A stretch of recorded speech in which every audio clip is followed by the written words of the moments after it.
भारत में अब तक 3 बार इमरजेंसी लग चुका है, लेकिन इंदिरा गांधी की लगाई इमरजेंसी पर ही बवाल क्यों मचता है? भारत में कब कब और क्यों लगी इमरजेंसी? इमरजेंसी लगने के बाद क्या हुआ? क्या लोगों के अधिकार छीन लिए जाते हैं?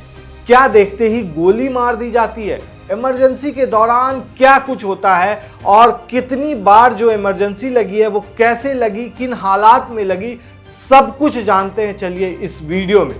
भारत में अब तक 1962, 1971 और 1975 में इमरजेंसी लागू की गई है, लेकिन बवाल 1975 के इमरजेंसी को लेकर ही मचता है। क्यों 1962 और 1971 का जिक्र तक नहीं होता? चलिए आपको बताते हैं। दरअसल आज 25 जून है। आज से ठीक 49 साल पहले 1975 में 25 जून को ही इंदिरा गांधी की अगुवाई वाली सरकार ने देश पर इमरजेंसी थोपी थी। इस दौरान लोगों से उनके मौलिक अधिकार तक छीन लिए गए थे। वैसे यह पहली बार नहीं था जब देश में आपातकाल लगाया गया, लेकिन जिस वजह से और जिन परिस्थितियों में इसकी घोषणा की गई, उससे पूरे देश में उथल पुथल मच गई थी। 1975 के पहले भी देश में 2 बार इमरजेंसी लगाई गई थी, लेकिन दोनों ही बार इसके पीछे ठोस वजह थी। 1975 से पहले कब कब और क्यों इमरजेंसी लगाई गई थी, चलिए ये भी समझते हैं। सबसे पहले ये समझ लेते हैं कि किन हालात में और कैसे लगता है आपातकाल।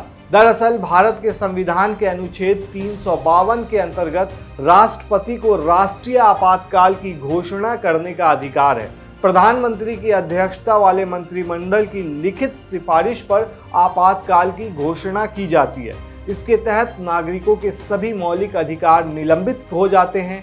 जब पूरे देश या किसी राज्य पर अकाल, बाहरी देशों के आक्रमण या फिर आंतरिक प्रशासनिक अव्यवस्था या अनस्टेबिलिटी की स्थिति हो जाए, उस वक्त उस क्षेत्र की सभी राजनीतिक और प्रशासनिक शक्तियां राष्ट्रपति के हाथों में चली जाती हैं।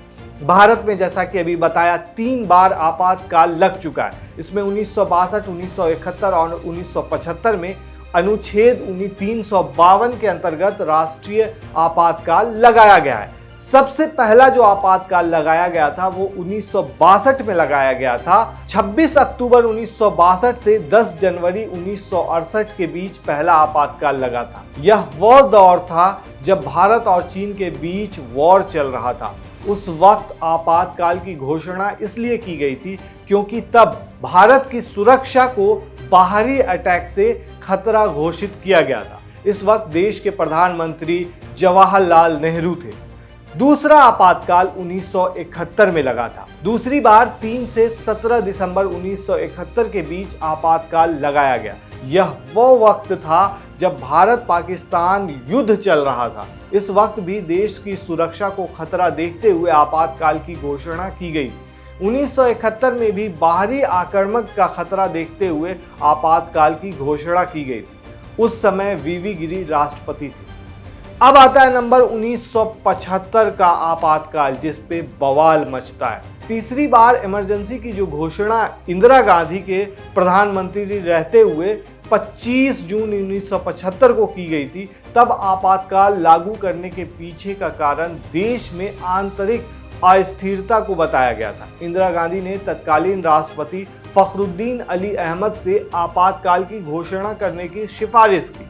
यह आपातकाल 21 मार्च 1977 तक लागू रहा था। अब यह समझना जरूरी है कि तीसरे आपातकाल पर ही बवाल क्यों मचता है। दरअसल तीसरे आपातकाल को राजनीतिक दल अलोकतांत्रिक फैसला बताते हुए इंदिरा सरकार और कांग्रेस को घेरते रहते हैं। जिन परिस्थितियों में आपातकाल लागू करने की घोषणा की गई थी, जिस तरीके से प्रधानमंत्री इंदिरा गांधी ने इसकी जानकारी दी, उसे लेकर सवाल उठते रहे हैं। इंदिरा गांधी के फैसले को तानाशाही बताते हुए बहुत सारे संगठन उनके खिलाफ उतर आए और बहुत ज्यादा विरोध भी किया गया था। दरअसल 1975 में आपातकाल लागू करने का ऐलान इलाहाबाद हाईकोर्ट के एक फैसले के बाद आया था। हाईकोर्ट ने इंदिरा गांधी के निर्वाचन को चुनौती देने वाली याचिका पर 12 जून 1975 को फैसला सुनाया था। हाईकोर्ट ने तत्कालीन प्रधानमंत्री इंदिरा गांधी के रायबरेली से निर्वाचन को रद्द कर दिया था और अगले 6 साल तक उनके चुनाव लड़ने पर भी प्रतिबंध लगा दिया था। इसके बाद इंदिरा गांधी के इस्तीफे की मांग भी शुरू हो गई और देश में जगह जगह आंदोलन भी होने लगे। सुप्रीम कोर्ट ने भी हाई कोर्ट के आदेश को बरकरार रखा। इसके बाद आपातकाल की घोषणा की गई थी और फिर सभी रूल रेगुलेशन ताक पर रख दिए गए थे। विपक्षी नेताओं को बिना वजह गिरफ्तार किया गया था, साथ ही लोगों के सारे अधिकार छीन लिए गए थे। तो ऐसे में जो बताया जाता है कि तीसरा जो आपातकाल था, यानी 1975 का जो आपातकाल था, वो अपने आप में बहुत ज्यादा कंट्रोवर्शियल था। दरअसल 1962 का और 1971 का जो आपातकाल था, उसकी बड़ी वजह थी बाहरी आक्रमण, यानी कि दूसरे देशों से अपने देश को खतरा। लेकिन 1975 का जो आपातकाल था, उसकी वजह जो बताई गई थी, आंतरिक खतरा बताया गया था। मतलब एक ये बड़ा राजनीतिक मुद्दा था, जहां इंदिरा गांधी को ऐसा लग रहा था कि वो अब 6 साल तक चुनाव नहीं लड़ पाएंगी। इस वजह से उन्होंने इमरजेंसी लगा दिया था, ऐसा कहा जाता है, और अपने फायदे के लिए ऐसा किया गया था। इसीलिए इस दिन को काले दिन के तौर पे याद किया जाता है। वैसे इमरजेंसी का जो मेन मकसद होता है वो ये होता है कि बाहरी देश, जैसे अगर किसी देश पे खतरा करते हैं या बाहरी कोई भी देश हम पर आकर के खतरा पैदा करने की कोशिश करता है या हम पर अटैक करता है, तो हम अपनी सुरक्षा के लिए ये कदम उठा सकते हैं। इसका मतलब ये होता है, इमरजेंसी का मतलब ये होता है कि अगर अकाल पड़ रहा है किसी देश में या फिर हमारे किसी राज्य में अकाल का दौर है, या फिर ऐसा समय आ गया जब सभी को सुरक्षित रखना है, तो इमरजेंसी लागू कर दी जाती है। लेकिन लोगों को असुरक्षित करने के लिए, खौफ में डालने के लिए इमरजेंसी लागू नहीं की जाती है। यही वजह है कि 1975 का जो आपातकाल है वो हमेशा से कंट्रोवर्शियल रहा है और इसको हमेशा से विपक्ष हो या फिर आम जनता या फिर कोई संगठन हो, सब की तरफ से इसका विरोध किया जाता रहा है कि ये अपने आप में एक काला दिन रहा है। आप क्या सोचते हैं दोस्तों इस इमरजेंसी पर? हमें कमेंट में ज़रूर बताएं और आपको ये जानकारी कैसी लगी ये भी हमें बताएं। शुक्रिया।